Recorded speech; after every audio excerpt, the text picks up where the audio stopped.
Iran যুদ্ধ শুরু হবার পর ইউক্রেন অনেকটা ছাগলের ৩ নম্বর বাচ্চায় পরিণত হয়েছে।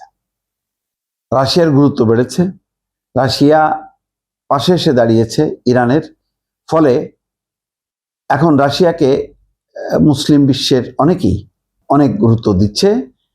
ঠিক সেই সময় খবর হচ্ছে জেলেনস্কি দাবি করছে যে যুক্তরাষ্ট্র এবং যুক্তরাজ্যের ঘাঁটি সংক্রান্ত গোয়েন্দা তথ্য ইরানকে দিচ্ছে রাশিয়া।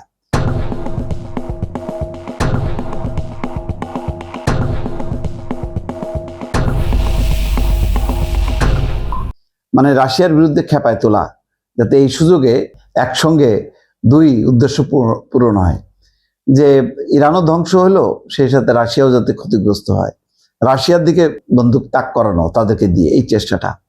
এর মধ্যে কাতারের সঙ্গে প্রতিরক্ষা চুক্তি সই করলো ইউক্রেন। এই অবস্থায় ইউক্রেন কাতারের উচিত হয়নি, কারণ জেলেনস্কি আবার ওদেরকে বলছে ইরানের ড্রোন কিভাবে প্রতিহত করতে হয় এটা আমরা শিখছি, তোমাদেরকে শেখাবো। মধ্যপ্রাচ্যের এই ছাগলগুলো সম্ভবত লাফালাফি শুরু করছে, তাই তো জেলেনস্কিকে আনা দরকার। এখন সেই কারণে হয়তো প্রতিরক্ষা চুক্তি করছে। মধ্যপ্রাচ্য জুড়ে বাড়তে থাকা ড্রোন এবং মিসাইল হামলার হুমকির মুখে কাতার এবং ইউক্রেন গুরুত্বপূর্ণ প্রতিরক্ষা চুক্তি স্বাক্ষর করেছে। এই চুক্তির ফলে একে অপরের সাথে উন্নত প্রতিরক্ষা প্রযুক্তি এবং যুদ্ধের অভিজ্ঞতা বিনিময় করবে দুই দেশ। ওটাই, ড্রোন প্রতিহত কিভাবে করা যায়, জেলেনস্কি টাকার বিনিময়ে এটা করে দেবে। তো কাতারের টাকা আছে, খরচ করবে, অসুবিধা নেই। ইউক্রেনের প্রেসিডেন্ট জেলেনস্কি চলতি সপ্তাহে উপসাগরীয় দেশগুলোতে এক ঝটিকা সফরে বের হয়েছেন। সৌদি আরব এবং সংযুক্ত আরব আমিরাতের পর কাতারের সাথে এই চুক্তিটি তার সফরের অন্যতম বড় সাফল্য হিসেবে দেখা হচ্ছে। আর কি বলছে জেলেনস্কি, যে রাশিয়া উপসাগরীয় অঞ্চলে যুক্তরাষ্ট্র এবং যুক্তরাজ্যের সামরিক ঘাঁটিতে এবং দিয়েগো গার্সিয়ায় অবস্থিত মার্কিন ব্রিটিশ যৌথ ঘাঁটিতে হামলার জন্য ইরানকে সহায়তা করেছে। কে করছে? রাশিয়া। দিয়েগো গার্সিয়া চাগোস দ্বীপপুঞ্জের অংশ, যা আনুষ্ঠানিকভাবে ব্রিটিশ ভারত মহাসাগরীয় অঞ্চল নামে পরিচিত। সাংবাদিকদের সাথে কথা বলতে গিয়ে জেলেনস্কি তার ফোন থেকে একটা গোয়েন্দা প্রতিবেদন পড়ে শোনান।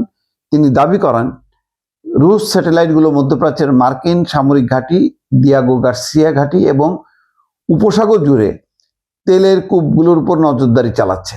জেলেনস্কি ইঙ্গিত দেন এই গোয়েন্দা তথ্য ইরানের কাছে পৌঁছে দেওয়া হয়েছে যাতে দেশটির হামলায় সহায়তা করা যায়। এটা ঠিক। রাশিয়া এখন ইউক্রেনে থেকে মনোযোগ সরিয়ে এখন ইরানের দিকে নিয়েছে এই একটা কারণে, যে এই যুদ্ধে যদি আমেরিকা জিতে যায়, ইসরায়েল যদি জিতে যায়, তাহলে তাদের অবস্থানটা আরো নিচে নেমে যাবে। এমনি ভেনেজুয়েলা যে মাদুরোকে যেভাবে উঠায় নিয়ে আসার পরে, যেখানে ভেনেজুয়েলার অন্যতম দুই বন্ধু চীন এবং রাশিয়া, তারা কিন্তু ছাগলের ৩ নম্বর বাচ্চা হয়ে গেছিল, তাদের গুরুত্ব নেই। ইরান যদি যুদ্ধে পরাজিত হয়, তাহলে রাশিয়া এবং চীনের আন্তর্জাতিক গুরুত্ব আরো কমবে।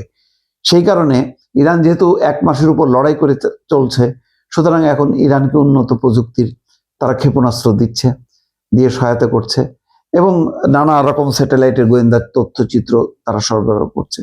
এবং জেলেনস্কি আসলে ওইটাই নিশ্চিত করলো যে এই যে কাজগুলি হচ্ছে, কিভাবে ইরান নিখুঁতভাবে সব হামলা চালাচ্ছে মার্কিন ঘাঁটিতে, এটা পারছে রাশিয়ার কাছ থেকে পাওয়া গোয়েন্দা তথ্য থেকে। এই কথা বলে পশ্চিমাদের কাছে এবং পশ্চিমাদের মিত্র মধ্যপ্রাচ্যের দেশগুলোর কাছে জেলেনস্কি একটা তার গ্রহণযোগ্যতা তৈরি করার চেষ্টা করছে। দর্শক।